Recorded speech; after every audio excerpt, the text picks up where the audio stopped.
আসসালামু আলাইকুম বন্ধুরা, কেমন আছেন? আশা করি ভালো আছেন। আজকে আপনাদের মাঝে নিয়ে আসলাম রুই মাছের ডিমের বড়া। রুই মাছের ডিমের বড়ার জন্য একটি রুই মাছের ডিম নিয়ে নিয়েছি, সামান্য পরিমাণ হলুদ গুঁড়া, সামান্য পরিমাণ পানি। ডিমটা আমি 2 থেকে 3 মিনিট সিদ্ধ করে নেব। যারা আমার চ্যানেলকে সাবস্ক্রাইব করেছেন তাদেরকে অসংখ্য ধন্যবাদ, আর যারা এখনো সাবস্ক্রাইব করেনি তারা অবশ্যই আমার চ্যানেলকে সাবস্ক্রাইব করে পাশে থাকবেন। 3 মিনিট পর ফিরে আসলাম। 2 থেকে 3 মিনিট সিদ্ধ করবেন, বেশি সিদ্ধ করলে ডিমটা শক্ত হয়ে যাবে। ডিমটা চামচ দিয়ে ভেঙে দিবেন।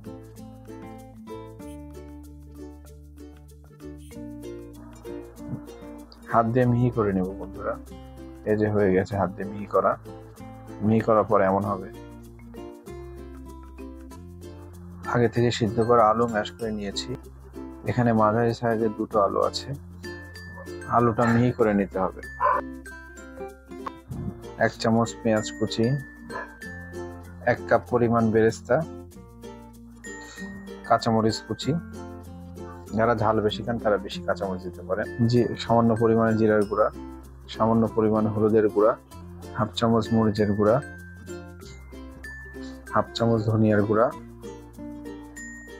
1/2 চামচ গরম মশলার গুঁড়া, রসুন বাটা 1/2 চামচ,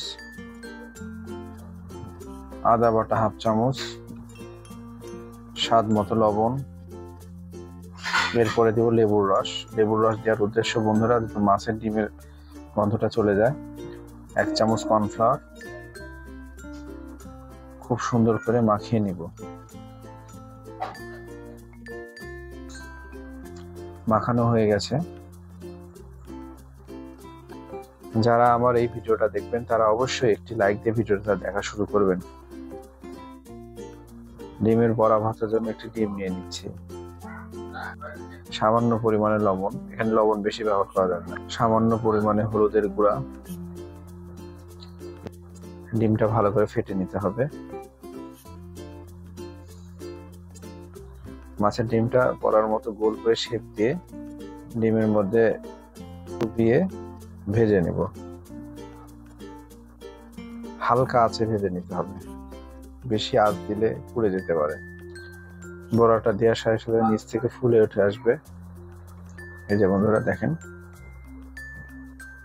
বড়াটা অনেক স্বাদ হবে যেহেতু আমি এখানে ডিম ব্যবহার করেছি এবং বিভিন্ন মশলা ব্যবহার করেছি। অনেকে মাছের ডিম আষ্টে গন্ধের জন্য খায় না। আপনারা বাসায় তৈরি করে খাবেন, অনেক ভালো লাগবে, কোনো প্রকার গন্ধ লাগবে না। ভাজা হয়ে গেছে, এখন আমি তুলে নিব।